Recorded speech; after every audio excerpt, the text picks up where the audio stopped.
कहानी है अलेक्जेंडर नाम के एक राइटर की, जिसे पता चलता है कि वो मरने वाला है और मरने से पहले वो एक दिन एक बच्चे के साथ गुजारता है जो उसके सोचने का तरीका ही बदल देता है।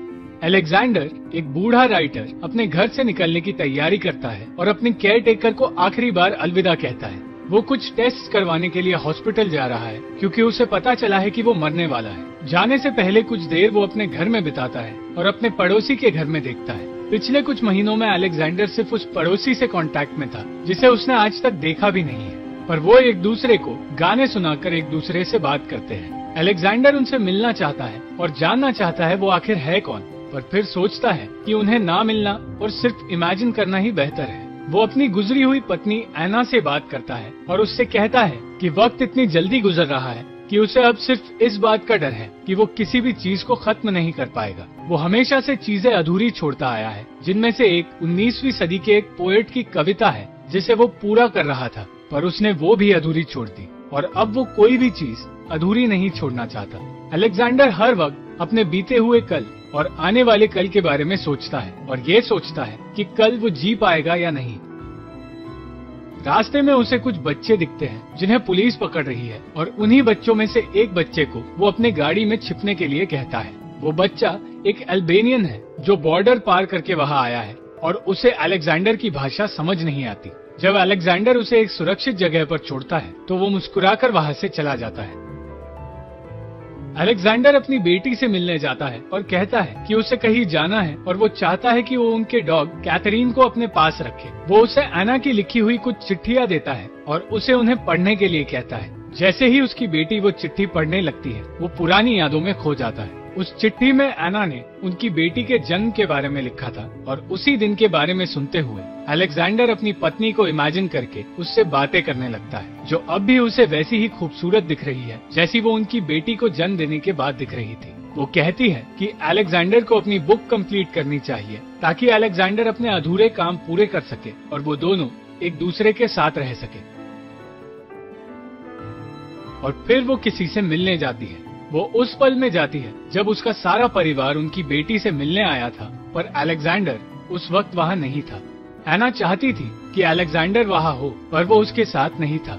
इन्हीं यादों को याद करते हुए अलेक्जेंडर की नजर पड़ती है उसकी बेटी के पति पर, जिसके बाद वो उन यादों से बाहर आता है और उसका पति अलेक्जेंडर को बताता है कि उन्होंने एना और अलेक्जेंडर के पुराने घर को बेच दिया है और उसे तोड़ा जाने वाला है। ये सुनकर अलेक्जेंडर रोने लगता है और आखिरी बार अपनी बेटी को देखकर वहाँ से निकलता है। वो कैथरीन को उसके पास छोड़ने आया था, मगर अपनी बेटी के पति के बर्ताव को देखकर वो कैथरीन को वहाँ से ले जाता है। रास्ते में वो एक मेडिकल स्टोर में दवाई लेने उतरता है और तब उसकी नजर पड़ती है दो लोगों पर जो उसी बच्चे को किडनैप करते हैं जिसे अलेक्जेंडर ने बचाया था। वो उनकी गाड़ी का पीछा करता है और एक पुराने खंडर में आकर उन्हें छिपकर देखता है। तभी वहाँ एक बस में कुछ लोग आते हैं जिनके बीच जाकर वो उस बिल्डिंग के अंदर घुसता है। उसे तब पता चलता है कि जिन्होंने उस बच्चे को किडनैप किया है वो ह्यूमन ट्रैफिकर्स हैं जो बच्चों को इलीगली अडॉप्ट करवाते हैं।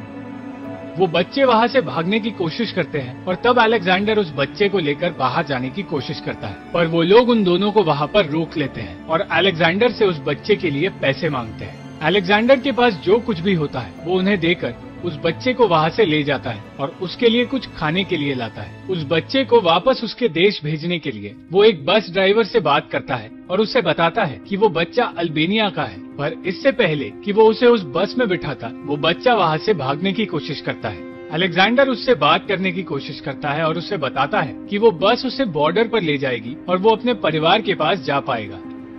वो बच्चा बस में बैठता है, पर जैसे ही बस जाने लगती है वो उतरकर वापस बाहर आता है। अलेक्जेंडर जानता है कि वो बच्चा एक परिवार चाहता है, पर वो उसके लिए कुछ कर नहीं पा रहा। वो उस बच्चे को बॉर्डर पर पहुंचाना चाहता है, पर वो बच्चा सुरक्षित महसूस नहीं कर पाता। उस बच्चे को लेकर वो एक कैफे में जाता है और फिर से उसे बॉर्डर पर भेजने की कोशिश करता है, पर उस कैफे में कुछ सोल्जर्स को देखकर वो बच्चा डर जाता है और कैफे से बाहर जाकर बैठ जाता है। अलेक्जेंडर को समझ आता है कि उसे पुलिस से डर लगता है और उसे कांपता देख उसकी फिक्र करने लगता है और वो दोनों वहाँ से निकलते हैं। इस बार अलेक्जेंडर उसे खुद बॉर्डर पर ले जाने का फैसला करता है। जब वो दोनों बॉर्डर के पास वाले एक बर्फीले इलाके में पहुँचते हैं, तब वो बच्चा अलेक्जेंडर को उस जगह के बारे में बताता है। वो बताता है कि एक रात कुछ सिपाही आकर उसके गांव के हर एक इंसान पर गोलियां चलाने लगे और पूरी रात गोलियां चलाकर लोगों को मारते रहे। कुछ लोग वहां से बचकर इस रास्ते पर आए, पर गांव में कोई नहीं बचा। बची तो सिर्फ लाशें, कुछ निशानियां और कुछ बैग्स, जिनके बीच छिपकर वो बच्चा अपने दोस्त के साथ वहां से भाग पाया। वो अपने दोस्त सलीम के साथ छुपकर बचते बचाते उस गांव के बाहर आया। अगर उन्हें रास्ता पता ना होता तो वो दोनों बर्फ में दबकर मर जाते और ऐसे ही डरते डरते वो दोनों बॉर्डर के इस पार आ गए। अलेक्जेंडर उसके बारे में ये जानकर उसे बॉर्डर के पास ले जाने लगता है। बॉर्डर के उस पार से एक सिपाही तब उनके पास आता है और तब वो बच्चा अलेक्जेंडर से कहता है कि उसका कोई परिवार नहीं है और वो बॉर्डर के उस पार नहीं जाना चाहता। ये सुनकर अलेक्जेंडर उसे लेकर वहां से भागता है। इसके बाद उन दोनों में दोस्ती हो जाती है और अलेक्जेंडर उसे एक कवि के बारे में बताता है और उसकी कहानी बताते बताते वो इमेजिन करने लगता है उस कवि के बारे में जो ग्रीस छोड़ना चाहता था। वो ग्रीस छोड़कर जिस जगह गया था वहाँ वो क्रांति के बारे में लिखना चाहता था, मगर उसे उस जगह की भाषा नहीं आती थी। इसलिए वो गांव के लोगों से शब्दों के बारे में जानता था और उसे जितने शब्द पता चलते थे उसके बदले वो उन गांव वालों को पैसे दिया करता था। ये बात पूरे गांव में फैल गई थी और लोग उसके पास अपने शब्द बेचने आने लगे और ऐसे ही उसका नाम पड़ा, वो कवि जो शब्द खरीदता है। ऐसे ही शब्द खरीद कर और नए शब्द सीखकर उसने ग्रीस का नेशनल एंथम लिखा। उसने और भी कई कविताएं लिखी, पर उससे एक कविता अधूरी छूट गई क्योंकि उसके लिए उसके पास शब्द कम पड़ गए। अलेक्जेंडर इस कहानी से बाहर आता है और रास्ते में आगे जाकर वो एक शादी देखता है जहां उसे उसकी केयरटेकर मिलती है और वो उसे कैथरीन को अपने पास रखने के लिए कहता है क्योंकि उसे किसी और पर भरोसा नहीं। वो उसे कैथरीन सौंपकर वहां से निकलता है। धीरे धीरे अलेक्जेंडर की तबीयत बिगड़ने लगती है और उसे उदास देखकर वो बच्चा लोगों के पास जाकर उसके लिए शब्द लाता है जिसके लिए अलेक्जेंडर उसे पैसे देता है और इसके बाद फिर से अलेक्जेंडर एना और अपनी माँ की यादों में खोने लगता है।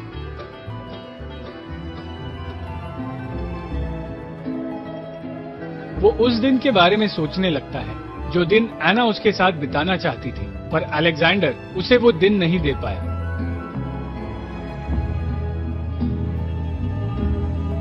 एना की साथ की अपनी यादों को छोड़कर वो उस बीच के पास वाली पहाड़ी पर जाता है जहां बचपन में उसने और उसके दोस्तों ने एक पत्थर पर अपने नाम लिखे थे।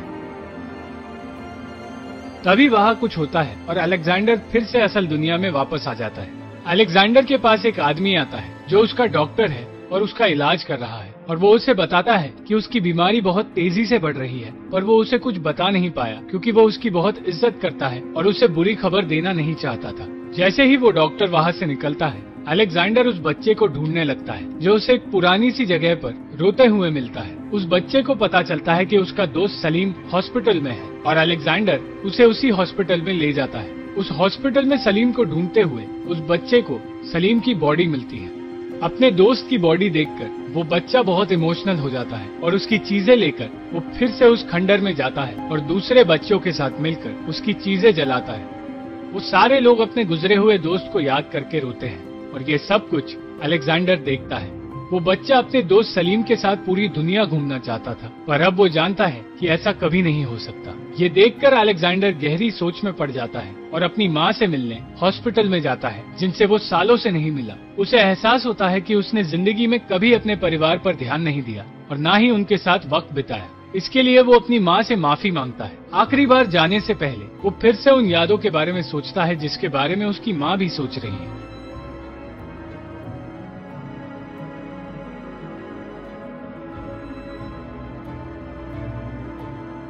आखिरी बार वो अपनी माँ से रोते हुए पूछता है कि ऐसा क्यों होता है कि हम जैसा चाहते हैं वैसी जिंदगी नहीं बिता पाते और क्यों मैंने अपनी जिंदगी के सारे पल सबसे दूर रहकर बिताए। क्यों उसे अपने घर पर ना होने का एहसास सिर्फ तब हुआ जब वो उस घर में अकेला रह गया था। दरवाजे से बाहर जाने से पहले वो आखिरी बार अपनी माँ से पूछता है कि क्यों वो जिंदगी में प्यार करना ठीक से नहीं सीख पाया और वहाँ से वो निकल जाता है। रात को वो बच्चा अलेक्जेंडर को अलविदा कहता है क्योंकि वो एक शिप में जाने वाला है और अलेक्जेंडर की तरह ही उसका कोई और नहीं जिससे वो बात कर सके। अलेक्जेंडर पहले तो उसे अलविदा कहता है, पर जैसे ही वो बच्चा जाने लगता है वो उससे रोककर अपने पास रहने के लिए कहता है। जाने से पहले आखिरी 2 घंटे वो दोनों एक दूसरे के साथ बिताना चाहते हैं और उन 2 घंटों में वो दोनों अलग अलग तरह के लोगों से मिलते हैं, जैसे कि एक क्रांतिकारी, कुछ साइकिल चलाते हुए अजीब से लोग और एक कपल जो अपना रिश्ता टूटने से बचाना चाहते हैं। वो बच्चा अपने आसपास की खूबसूरती को देखकर मुस्कुराता है